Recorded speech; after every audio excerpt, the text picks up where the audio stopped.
Hi there, I am Chris from Airwindows, and I'm here to do a quick little video for you on the subject of aliasing. Because what I've done this morning is taken these chord organ modules and updated my firmware for them. Specifically, what I did with the firmware was change the sample rate. Excuse me, my microphone's pointing in funny directions. There we go. Yeah, I worked on the sample rate and increased it somewhat. Now, what constitutes somewhat? Well, it went from about 44.1K to 340K. Yep, not making that up. Turns out these are very simple little devices, and you can tell the internal converter to run real fast if it doesn't have a lot to do, which they don't have all that much to do compared to normal computer-based things. So what does this mean? Well, firstly, here's a regular chord organ, which is this one here.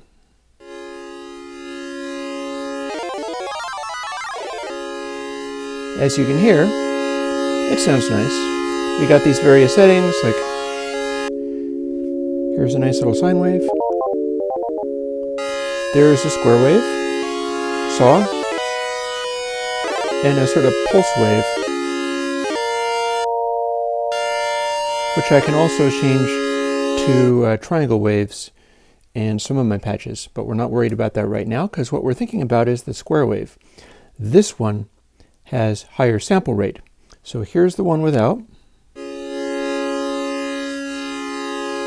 and this is high sample rate.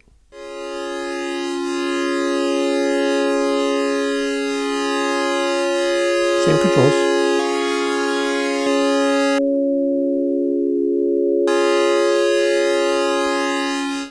But you may say, yeah, it sounds about the same, right? Sounds like square waves to me. Well, what happens when you start going up in pitch? And I've got that on this knob. These controls are doing this.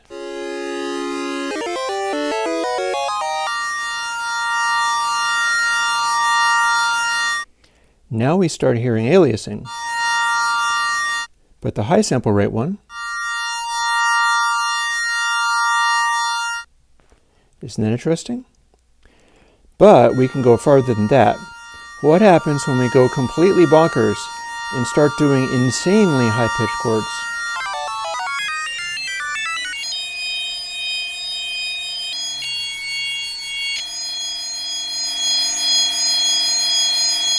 That's a lot of aliasing. But the one at high sample rate,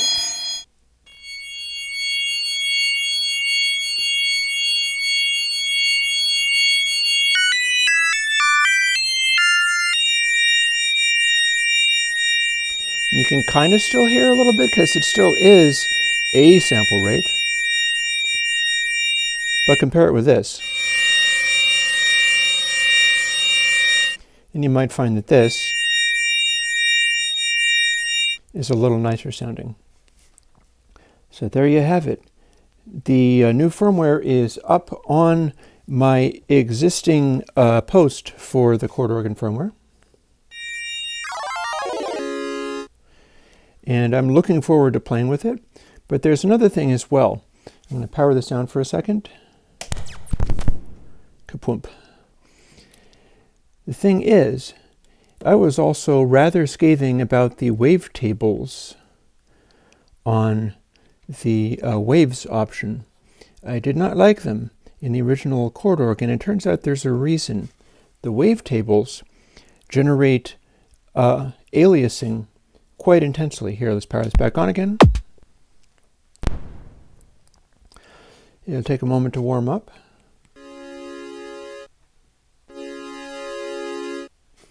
And we have our two things again.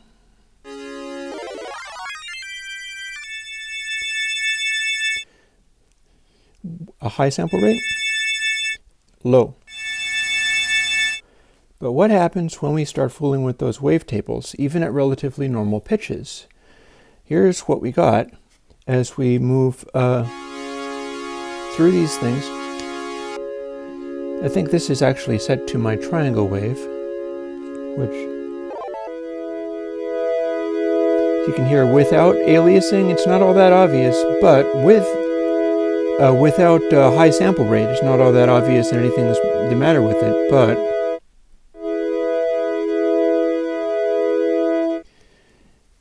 here's what we get with a wavetable.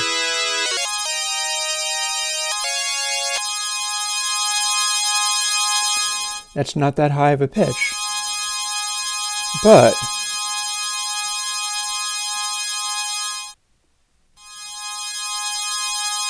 the high sample rate one has a whole different tonality to it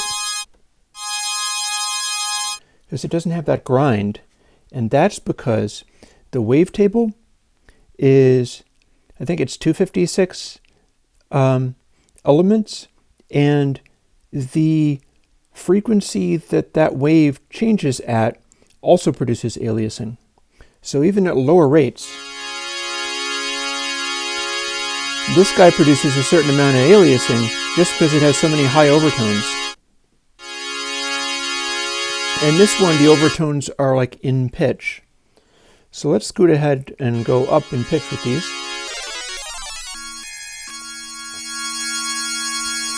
That's a very high-pitched one, but with the high sample rate one,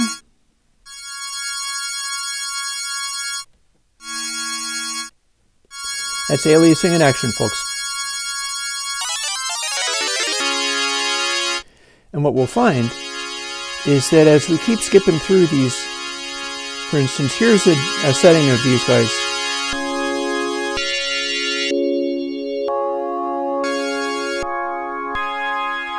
These are all wavetable options, but I've not really liked any of them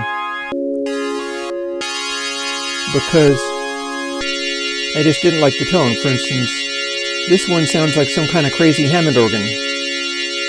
And we can go up in pitch with this.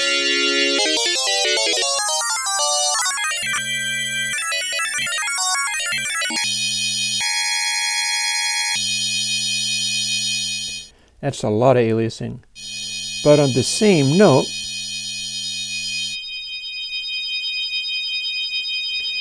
the high sample rate one is able to handle those overtones better.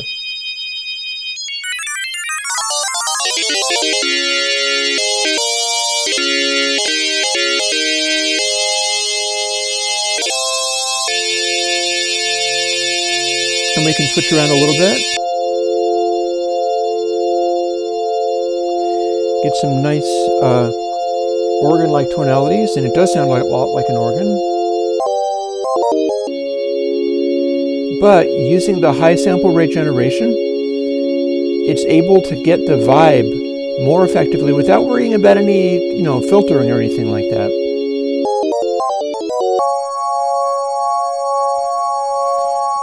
Whereas the stock sample rate,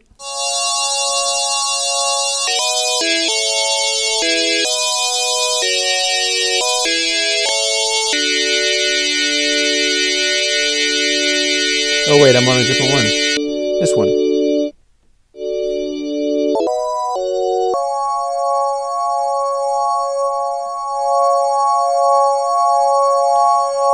Low sample rate. Very high sample rate.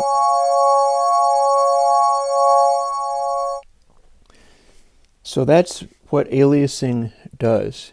Now the way these work, it is simply a firmware update. And all it really does is stuff like this. Here, I'll patch these into the chord options, and we can listen to some weird chords and hear what that sounds like.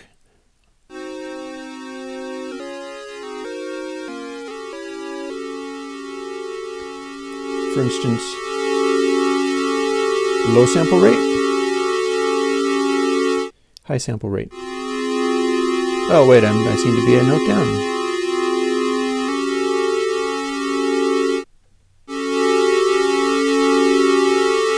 Low sample rate, high sample rate.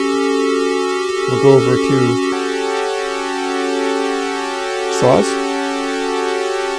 saws. one with the really high sample rate is just more in tune. This is without.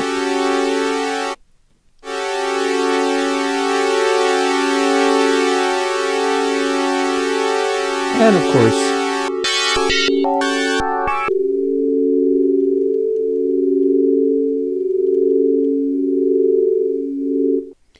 we have just plain sine waves. And sine waves don't have any overtones. Yet if you have a complicated thing like this clustery chord, you're still going to get some difference in here. Here's the one at low sample rate. Normally I'm quite happy with this. High sample rate.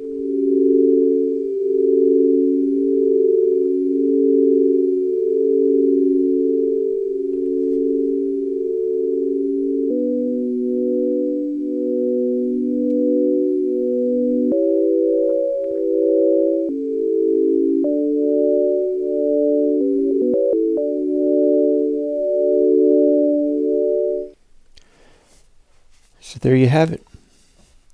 The airwindows firmware update for the chord organ is on airwindows.com, and the source is as open as Tom Whitwell's source was. That's what I started off of. Whatever license he's using is the one that I'm using.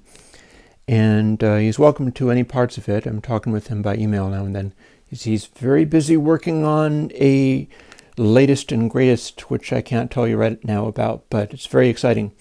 But I think this is pretty exciting too, given that two things. One, this is with the existing hardware. It's just a firmware update, so you don't have to buy anything else. This will just work. But also, this technique is just as good to be used for any newer version would also be able to do this type of thing. And perhaps best of all, as much as I love these little modules, people normally can't run around buying modular synthesizers. They're very expensive things.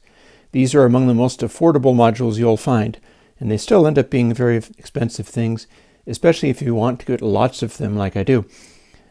But it's based off of a Teensy, which is a little Arduino-style device with a special bootloader, which is why it's a Teensy. And the output of this is coming off of one of the pins of the raw Teensy. And the programming runs on the raw Teensy, and you could maybe run wires and things to the pins of the raw Teensy without using all of this. Knobs cost money, pots cost money. There's an SD card in here, that costs money. The connection to the little jack for the SD card costs money. All the jacks that plug in here cost money. That's why these things cost what they do.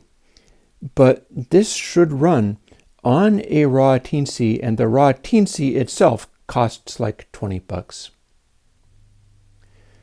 So ponder that one.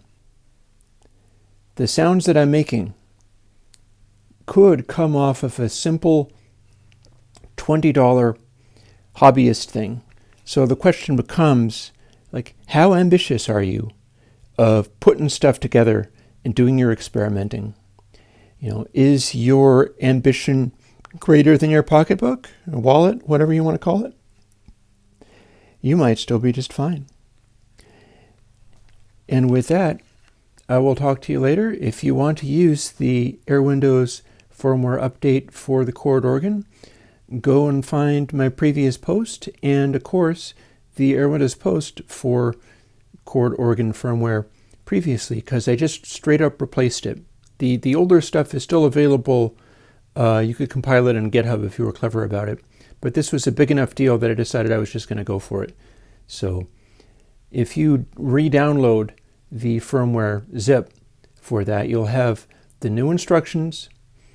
One thing that I've done with this is I have the sample rate built into these little cards. So the sample rate is specified on the SD card. And that means you can tell it to be whatever you want. You can go up to 350K, and the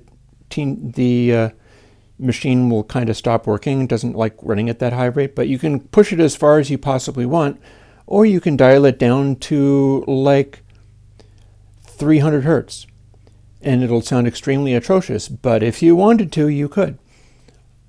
So that is basically, you can program it using the SD card to tell it what sample rate it's supposed to run at, and that gives a lot of flexibility, including things like taking all of these little buggers and setting them all with their own distinct sampling rates, if that pleases you. There's a lot of possibilities there. So on that note, I am going to get to uploading this video and probably fooling around and setting all these up to use the new firmware, because I'm just that pleased with how it sounds. Thank you.